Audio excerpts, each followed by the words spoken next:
രാമചന്ദ്രാഭിഷേകം ശ്രീരാമചന്ദ്രാഭിഷേകം സീതയാ സഹിത രാമചന്ദ്ര രഘുവീരരാജ്യാഭിഷേകം ശ്രീനീലകണ്ഠാഭിഷേകം ആഞ്ജനേയ പരിസേവ്യൻ ധീരഭരതാഭിപൂജ്യൻ വീരലക്ഷ്മണ കുമാര ശത്രുഘ്ന സോദരാർച്ചിത പദാബ്ജൻ ശ്രീനീലകണ്ഠ ഹൃദയേശൻ രാമചന്ദ്രാഭിഷേകം ശ്രീരാമചന്ദ്രാഭിഷേകം. ദശരഥൻ മരിച്ചത് കണ്ടിട്ട് ആ അന്തഃപുരത്തിലുള്ള സ്ത്രീകൾ എല്ലാവരും വാവിട്ട് നിലവിളിച്ചു. ആ നിലവിളി കേട്ടിട്ട് വസിഷ്ഠ ഋഷി അവിടെ എത്തിച്ചേർന്നു.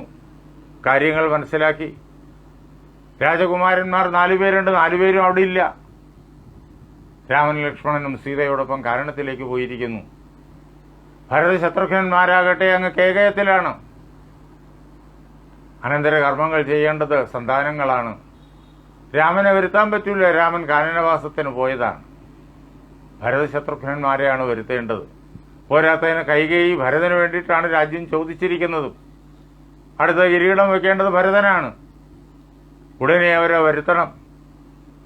ആ ശരീരത്തെ തൈലത്തോണിയിൽ സംരക്ഷിക്കാൻ കൽപ്പിച്ചിട്ട് വസിഷ്ഠ ഋഷി വളരെ വേഗത്തിൽ കുതിരപ്പുറത്ത് സഞ്ചരിക്കുന്ന സന്ദേശവാഹകന്മാരെ വരുത്തിയിട്ട് അവരോട് പറഞ്ഞു, കേകയ രാജ്യം അകമ്പൂക്ക് ചൊല്ലുക മാതുരനായ യുധാജിത്തിനോട് ഇനി ഏതുമേ കാലം കളയാതയക്കണം, ശത്രുഘ്നനോടും ഭരതനെയെന്ന് ഇങ്ങനെ കൽപ്പിച്ചയക്കുകയാണ്.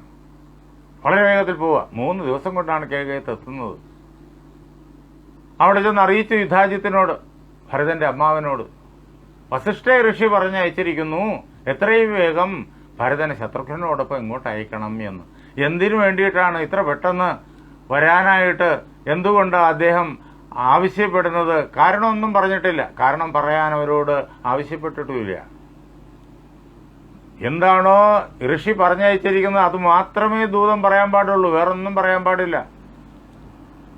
അങ്ങനെ ഇവരെ എത്രയും വേഗം അയക്കാൻ പറഞ്ഞയച്ചിരിക്കുകയാണ്.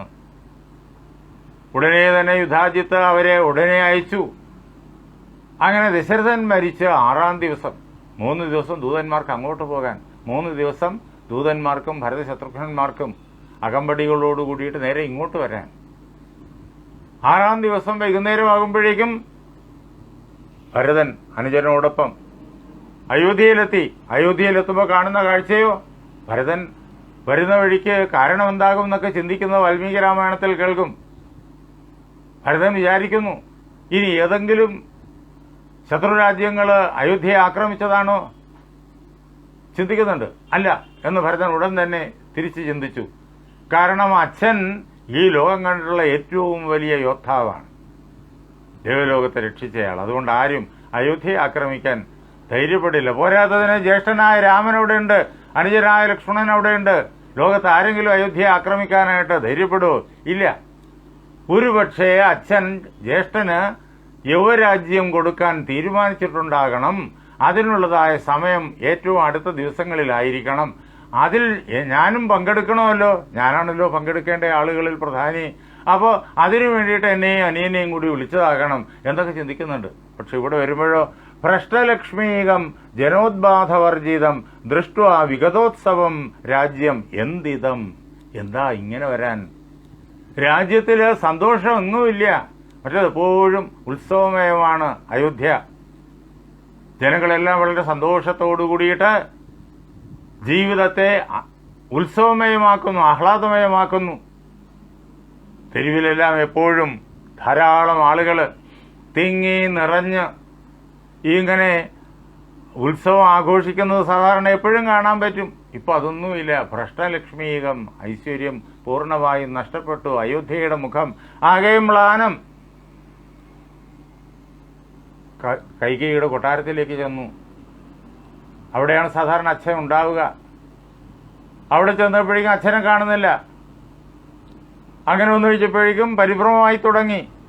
താതൻ എവിടെ വസിക്കുന്നു മാതാവേ? കൈകേയിയോട് ചോദിച്ചു. കൈകേയി കാര്യങ്ങളെല്ലാം പറഞ്ഞു. മഹാരാജാവ് നിനക്ക് ഈ രാജ്യം തന്നു. എന്തുകൊണ്ടെന്നാൽ ഞാൻ അദ്ദേഹത്തോട് ഈ രാജ്യം നിനക്ക് തരണം എന്ന് ആവശ്യപ്പെട്ടു. പൂജ്യനായി വാഴുക, ചാപല്യം കളഞ്ഞു നീ. നിനക്ക് രാജ്യം ഇതാ കൈ കിട്ടിയിരിക്കുന്നു. നീ ചാപല്യം കാണിക്കാതെ അച്ഛനെവിടെ, സഹോദരങ്ങളെവിടെ, ഇങ്ങനെയൊക്കെ അന്വേഷിച്ച് കോലാഹലങ്ങളൊന്നും കൂട്ടാതെ കൊച്ചു കുട്ടികളെപ്പോലെ ഇതാ ചക്രവർത്തി പദം, സമുദ്രപര്യന്തമുള്ള ഭൂമിയുടെ ഏകഛത്രാധിപത്യം നിനക്ക് വന്നിരിക്കുന്നു. നീ അതിനെ യഥായോഗ്യം അനുഭവിച്ചു കൊള്ളുക. ഞാൻ ദശരഥ മഹാരാജാവിനോട് 2 വരങ്ങൾ ചോദിച്ചു. പൃഥ്വീതലം നിനക്കും, അതാണ് ഞാൻ ചോദിച്ചത്. അങ്ങനെ അത് അദ്ദേഹം തരുകയും ചെയ്തു. പൃഥ്വീതലം നിനക്കും തന്ന് രാമനെ കാനനവാസത്തിനായി അയച്ചിടിനാൻ. ഭൂമിയെ നിനക്ക് തന്നു അദ്ദേഹം, രാമനെ കാട്ടിലോട്ട് അയച്ചു. അപ്പോഴാണ് രാമൻ അവിടെ ഇല്ല, ലക്ഷ്മണൻ അവിടെ ഇല്ല, സീതാദേവി അവിടെ ഇല്ല, ഇതൊക്കെ അറിയുന്നത്. അമ്മ ഇങ്ങനെ 2 വരങ്ങൾ ചോദിച്ചിട്ടാണ് ഇതൊക്കെ സംഭവിച്ചിരിക്കുന്നത്.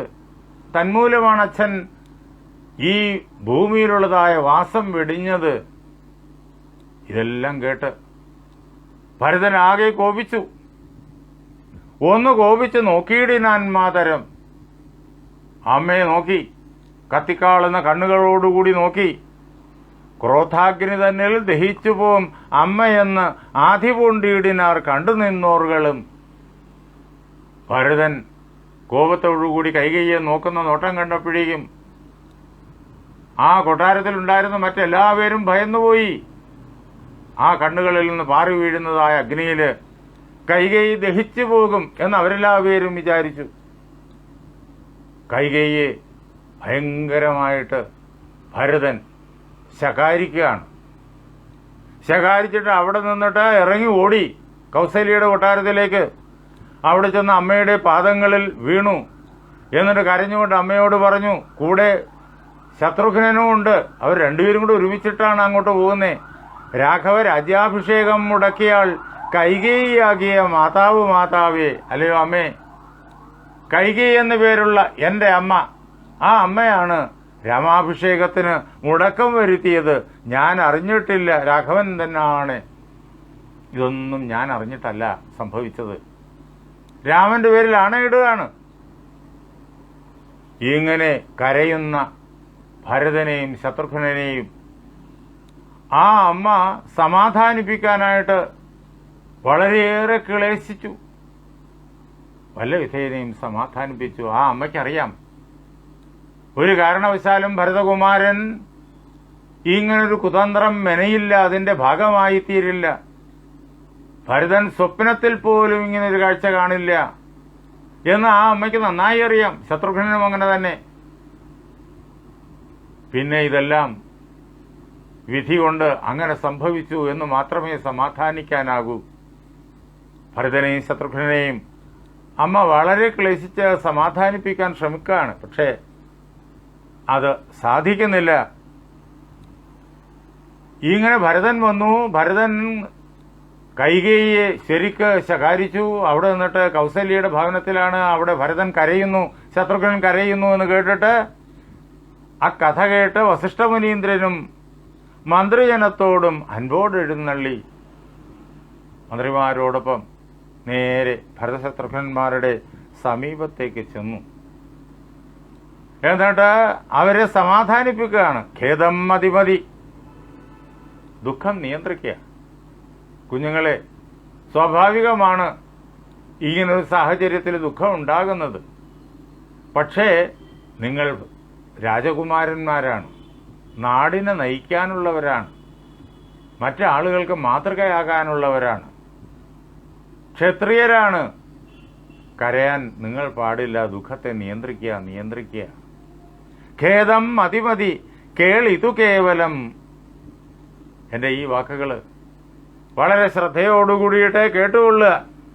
വൃദ്ധൻ ദശരഥനായ രാജാധിപൻ, ദശരഥൻ എന്ന പേര് ലോകം മുഴുവൻ അറിയുന്ന ചക്രവർത്തി, രാജാധിപൻ ചക്രവർത്തി, അദ്ദേഹം ബാല്യത്തിലല്ല, അല്ലെങ്കിൽ യൗവനത്തിലല്ല, അല്ലെങ്കിൽ മധ്യവയസ്സായിരിക്കുമ്പോഴല്ല ശരീരം വെടിഞ്ഞ് പോയത്, പിന്നെയോ വൃദ്ധനായിരിക്കുമ്പോഴാണ്.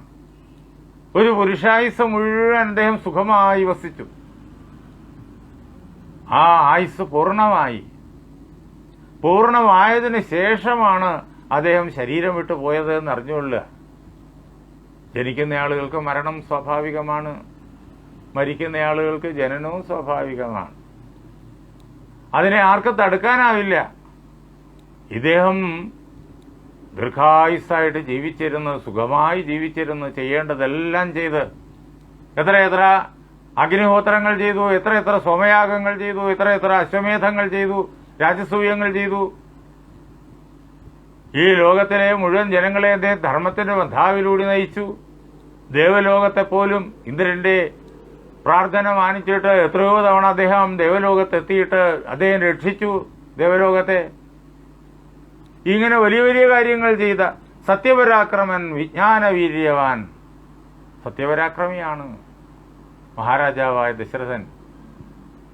അതേപോലെ തന്നെ ജ്ഞാനം തന്നെ കരുത്തായിട്ടുള്ളവനാണ് ദശരഥ മഹാരാജാവ്. അദ്ദേഹം ചെയ്യേണ്ടത് മുഴുവൻ ഈ സുദീർഘമായ ആയുസ്സിനുള്ളിൽ വളരെ ഭംഗിയായി, ഏറ്റവും പ്രശംസനീയമായ രീതിയിൽ നിർവഹിച്ചതിന് ശേഷം വൃത്രാരിമുഖ്യ ത്രിദശമുഖവന്ദ്യനായി ആനന്ദമോടിയിരിക്കുന്നതിനെന്തു നീ ആനനം താഴ്ത്തി നേത്രാമ്പു തൂക്കിയിടുന്നു. അദ്ദേഹം ഇവിടെ നിന്നിട്ട് പോയിരിക്കുന്നത് ദേവലോകത്തിലേക്കാണ്. അവിടെ ചെല്ലുമ്പോഴും അദ്ദേഹത്തെ ആരൊക്കെയാ വന്ദിക്കുന്നത്? വൃത്രാരി തുടങ്ങിയതായ ദേവന്മാര്, വൃത്രശത്രുവായിരിക്കുന്ന ദേവേന്ദ്രൻ, അതേപോലെ തന്നെ അഗ്നി, വരുണൻ തുടങ്ങി യമൻ തുടങ്ങിയതായ ദേവന്മാര്, അഷ്ടദിക്പാലകന്മാര്, മറ്റ് 33 കോടി ദേവന്മാര്, അവരെല്ലാവരും വളരെയേറെ ആദരവോടുകൂടിയിട്ട് മഹാരാജാവായ ദശരഥനെ വന്ദിക്കുന്നു. അവരുടെ ആ ആദരങ്ങളെല്ലാം ഏറ്റുവാങ്ങിക്കൊണ്ട് ദേവലോകത്തില് താൻ ചെയ്ത പുണ്യകർമ്മങ്ങളുടെ ഫലമായിട്ട് ആനന്ദമോടെ അദ്ദേഹം ഇരിക്കുന്നു ദശരഥൻ. അങ്ങനെ അദ്ദേഹം സുഖമായി അവിടെ ഇരിക്കുന്ന ഈ അവസരത്തില് നീ അദ്ദേഹം ഇവിടെ നിന്ന് പോയല്ലോ എന്നിങ്ങനെ വിചാരിച്ചിട്ട് ആനനം താഴ്ത്തി നേത്രാമ്പു എന്തിനാണ് തൂകുന്നത്? കൊതിക്കാൻ മുഖം കുരിച്ച് എന്തിന് ഇങ്ങനെ കരയുന്നു? എന്തിന് കണ്ണുനീര് പ്രവഹിപ്പിക്കുന്നു? അദ്ദേഹത്തിന് സൗഖ്യം വരുന്നതാണല്ലോ നിനക്കും ആനന്ദകരമായി തീരേണ്ടത്. അദ്ദേഹം ആനന്ദത്തോടുകൂടി ദേവലോകത്തിരിക്കുന്നു. നീ അതിൽ സന്തോഷിക്കാൻ വേണ്ടത്. എന്നും ദശരഥൻ ജീവിച്ചിരിക്കുമോ? ഈ ലോകത്തിൽ ആരും എന്നും ജീവിച്ചിരിക്കില്ല. ശരീരത്തിന് അതിൻ്റെതായ പരിമിതികളുണ്ട്. അത് കർമ്മബദ്ധവുമാണ്. ഓരോരുത്തരുടെയും പ്രാരബ്ധ കർമ്മം എത്ര കാലം ഉണ്ടോ അത്രയും കാലം ശരീരം നിലനിൽക്കും. അത് കഴിയുമ്പോഴേക്കും ശരീരം ഈ ലോകത്തോട് യാത്ര പറഞ്ഞു പോകും. ശരീരം വീഴും, ജീവൻ ഇവിടെ നിന്നിട്ട് പോകും. ശരീരം എന്നൊന്നും ഇരിക്കില്ല. ശരീരം എന്നുള്ള വാക്കിന്റെ അർത്ഥം തന്നെ അതാണ്, ക്ഷയിക്കുന്നത്, ജീർണിക്കുന്നത് എന്നാണ് ആ വാക്കിന്റെ അർത്ഥം. അതാണ് ദേഹം അത്യർത്ഥം ജഡം ക്ഷണഭംഗുരം. ദേഹം എന്നുള്ളത് അത്യർത്ഥം ജഡമാണ്, ജീവനില്ലാത്ത പദാർത്ഥ. അതിന് ഞാനുണ്ടെന്ന് പോലും അറിയില്ല. ഈ ശരീരത്തിന് ഞാനുണ്ടെന്ന് പോലും അറിയില്ല. അത് ഞാനുണ്ടെന്ന് അറിയാത്തത് കൊണ്ട് മറ്റൊന്നിനെയും അറിയുന്നുമില്ല. നമുക്കത് മനസ്സിലാക്കാൻ വളരെ എളുപ്പമാണ്. നമ്മൾ ഉറങ്ങുന്ന അവസരത്തിൽ, ഗാഠനിദ്രയിൽ ലയിച്ചിരിക്കുന്ന അവസരത്തിൽ അപ്പോഴും നമ്മിൽ ജീവനുണ്ട്. ജീവൻ നമ്മിൽ ഭംഗിയായി പ്രവർത്തിച്ചുകൊണ്ടിരിക്കുന്നു, പ്രസരിച്ചുകൊണ്ടിരിക്കുന്നു. ശ്വാസക്രമവും നടക്കുന്നുണ്ട്, ഹൃദയമെടുപ്പും നടക്കുന്നുണ്ട്. അങ്ങനെ ഈ ശരീരം ജീവസാന്നിധ്യത്താൽ ആരോഗ്യത്തോടുകൂടി തന്നെയാണ് ഉറങ്ങുന്നത്. പക്ഷെ ബോധം കാരണശരീരത്തിൽ ലയിച്ചു നിൽക്കുന്നു. അതാണ് ഉറങ്ങുന്ന അവസ്ഥ. അതുകൊണ്ട് ഞാൻ ഉണ്ട് എന്നറിയുന്നില്ല, ഞാൻ ഉറങ്ങുന്നു എന്നറിയില്ല, ഞാൻ ഉറങ്ങാൻ തുടങ്ങിയിട്ട് ഇത്ര നേരമായി എന്നറിയില്ല, ഇനി ഇത്ര നേരം കൂടി ഉറങ്ങാം എന്നും അറിയുന്നില്ല, അത് കഴിഞ്ഞ് ഉണർന്നു കഴിഞ്ഞാൽ ഇന്ന ഇന്ന കാര്യങ്ങളൊക്കെ ചെയ്യണമെന്നും ഒന്നും അറിയുന്നില്ല. നാം ഓർത്തു നോക്കുക, ഇന്നലെ ഉറങ്ങിയ സന്ദർഭത്തിൽ നമ്മൾ ഇതും വല്ലതും അറിഞ്ഞോ എന്ന്. ഇതൊന്നും അറിയുന്നില്ല. ഈ ശരീരം വല്ലതും അറിയുന്നോ? ശരീരം ജീവനോടുകൂടി തന്നെ ഉണ്ട്.